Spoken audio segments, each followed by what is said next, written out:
Smolder. The Rock's got nothing on this Smolder.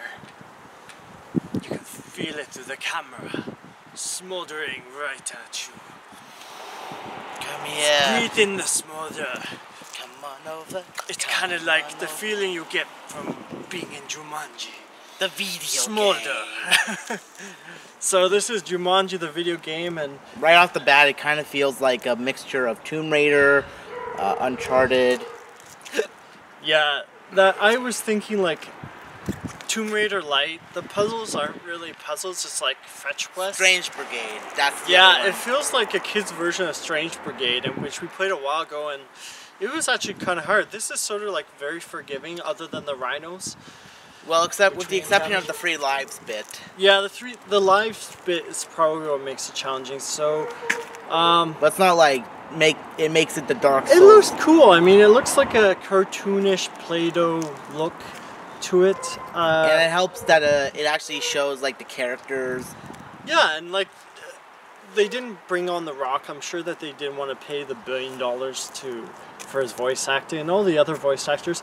I find like the voice acting lines, they're not that exciting, like in the delivery and the actual lines. I think that's the biggest thing that this game has against it. Like for a game that's like set in a jungle, or well, mostly in a jungle and like other sort of exciting areas, like I just feel like it's not super exciting for that reason. Like if you have other music playing in the background or something, or you know, maybe you could play the Jumanji soundtrack in the background. Or even like exciting. Guns N' Roses' Welcome to the Jungle. Yeah, like, I just feel like this was like a shoe-in game. Like, I paid full price for it, $45. And because it was cheaper on Steam rather than buying it on G2A, which I know that's a whole nother kind of controversy. Yeah. I just feel for 45, like, you should be getting like everything A stellar, like A1, like, you know, The Rock, like, I don't know, maybe I'm just trying to be spoiled.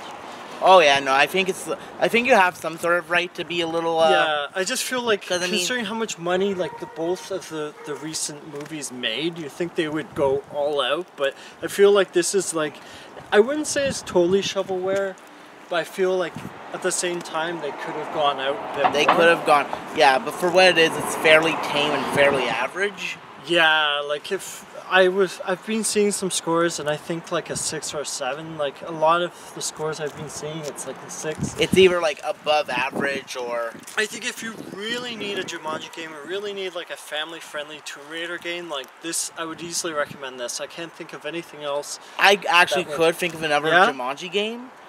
You basically, if there's anything on Tabletop Simulator that's like, oh, it's a mod of the Jumanji game.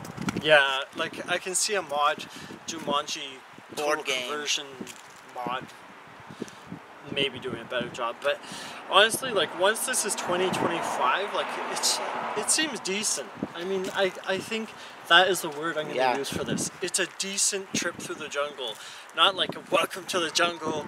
You know, like this isn't like this is like welcome to the jungle. It's kind of quiet here. Yeah, and the enemies keep cloning themselves. You do like the very same things over and over again. There's not a lot of variety, and it's not like you can do all the cool things you could do in the movie. It's not. It's just not. It's not super exciting. Like, yeah, they managed to fit, as far as we know, like rhinos in, and there's like Native Americans, and like there's guys that look like they belong from G.I. Joe. Yeah, like there's more than 2 enemies, and they're rendered well. I just feel like this game had like, after the movies, we're being spoiled by the movies, like we could have just totally had like gone out blazing. Like they could have thrown like $20–50 million or more. Yeah, or like maybe even frills. or maybe just even like a few thousand. But at the end of the day, this seems like this could just belong in like the digital equivalent of the bargain bin. Yeah, I feel like this game's not going to be remembered. The only reason why this game's going to be remembered is the Jumanji license, and like the fact the last 2 movies banked a lot of cash. Surprisingly enough, given the premise. Well, the fact is, like, from what I remember, I could be wrong, but like I think they earned a few $100 million, like easily, or maybe close to $1 billion. Like, that's how much money these movies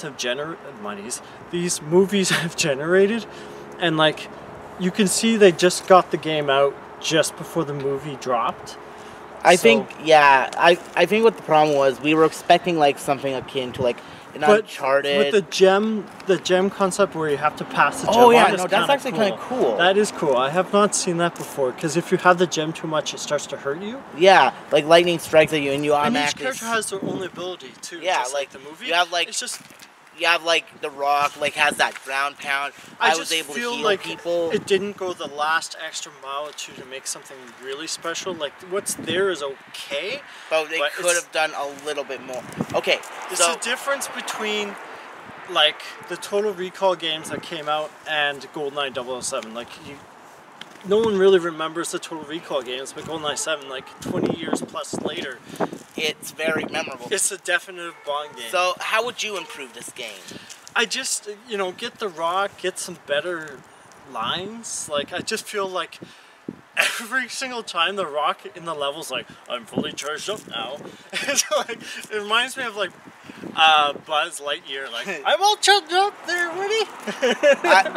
How I would improve the game is to basically give it like a Left 4 Dead style interaction. Yeah, that's system, what it feels like, but it's not.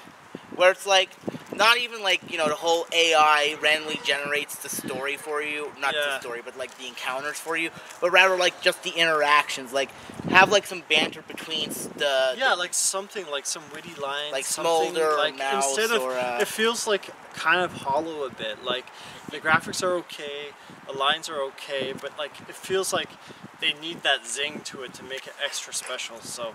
That's what I give it a 6 out of 10 simply because the AI really like. Yeah, on your team. I'm a sucker for like AI teammates. And I like the fact that you can have 4 people playing at once. I think that's pretty darn cool. You don't see that very often anymore. So I'd say it's okay. I'd say welcome to the jungle, but don't be like super excited. There's no disease. There's no games. There's just a collect fetch quest. There we go. Welcome to Japari Park. Welcome to Kitty Toddler Park. You can just and see... now we part. We part ways. Not to Jumanji, but to, quiet Greater Ottawa. Distances. Yes. Yeah. Raiders of the Lost Art of Making a Very Stellar A+ game. Until next time. Jumanji.